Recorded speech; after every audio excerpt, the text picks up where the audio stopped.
bringing news that matters to you. You're watching the Bahamas Tonight Northern Edition. Welcome back. A veteran tour operator expressing optimism about the future of Grand Bahama. Tonight, Sabrina Brown has his story. Veteran tour operator Armando Talbot says he's optimistic that Grand Bahama's economy is on the verge of a turnaround, but he believes the revival of the world-famous International Bazaar could play a major factor in the way forward for the island. The International Bazaar is one of the most well-known places throughout the world. No longer than yesterday, the people came off the cruise ship and they wanted to go to the International Bazaar because many years back, that's where they came. And they were so excited to come to just see the bazaar and what it is. I think what we really need is to sit down around the table, get some people to open up the International Bazaar, Port Lucaya Yacht Club, all these places that are closed down where we can provide opportunities for our people. He says he's grateful to the major cruise liners that have been the lifeblood of the local tourism sector for some time.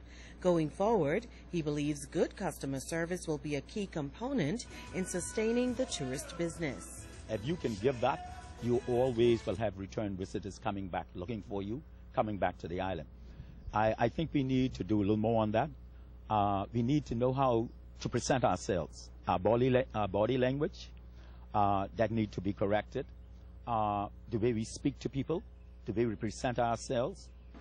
Talbot notes that we are now in a highly technological age, and he's encouraging taxi and tour operators to keep pace with the changing times. He's also appealing to the powers that be to be mindful of this. Technology has changed the way we travel. We still want to do things the old way. That cannot work in this day and time. There's only one thing that causing all this argument and going on in the transportation business is the 24 hours. And as a taxi driver, as a tour operator, we all know what that means. We want to hold on to that 24 hours so a bus cannot go down there and pick up anybody. But because of technology now, the government needs to take a look at that 24 hours and put that aside, because everybody can get in a chat room on a cruise ship. And they can just email you and say, look here, I'm coming to Freeport, me and my family. We have 20 people in family. I need for you to pick me up. But because it's not 24 hours, you can't go and pick them up. Sabrina Brown, ZNS Network News. In other news, the West End Urban Center testing the knowledge of students at the West End School. The general knowledge competition held at the Mary Magdalene Church Hall attracted students at the upper and lower primary level.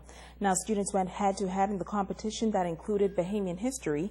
But before the contest would get underway, students received the charge from Deputy Director of Urban Renewal 2.0, Michelle Rackley. She commended the students for accepting the challenge. Competition is always good. Sometimes we sit and we watch competitions from the television. There are children who hit it for the first time. So when they go up, sometimes they know the answer, but they're there shaking and trembling because first time standing before a crowd, first time having an audience. And Ms. Wilchcombe, I applaud you. You are preparing the children of West End for what they need for the future. And who knows, this can lead to bigger, better, and brighter things. And you know, knowledge is the key to success. It is a true saying.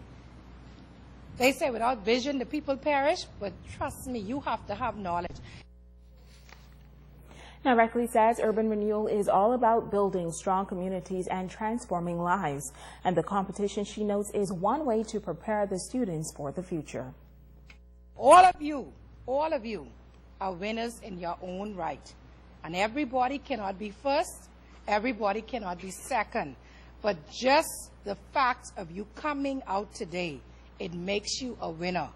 It makes you stand out from among the rest because you're doing what some will not do. So I want to congratulate the participants and to know that we are always here for you.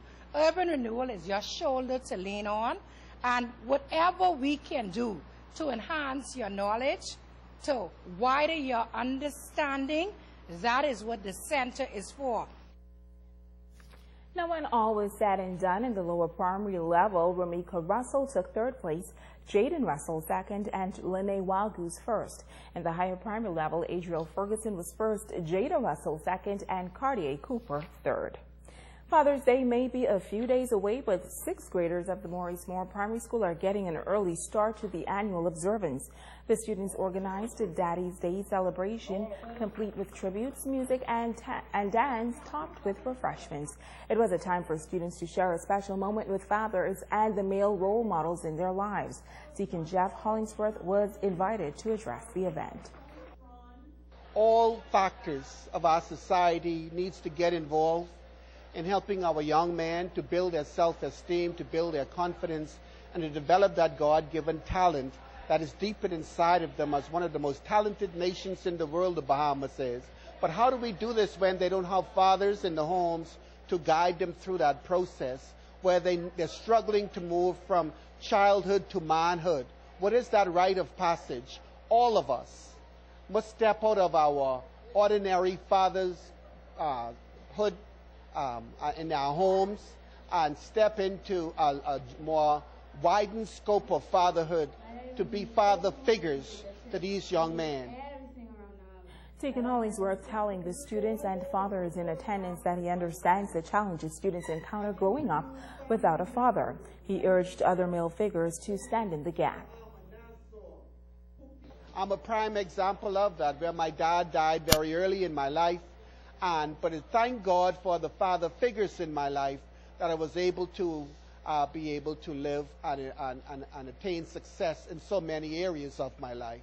So this is my message today for the fathers, to reach out beyond your doors to those young men who need us, and to the young men, respect, listen, and be obedient to those father figures in your lives, because they are the ones who are going to make significant difference in whether you be successful or whether you fail in this life. Stay with us. Ricardo Liborn has a check on sports when we return.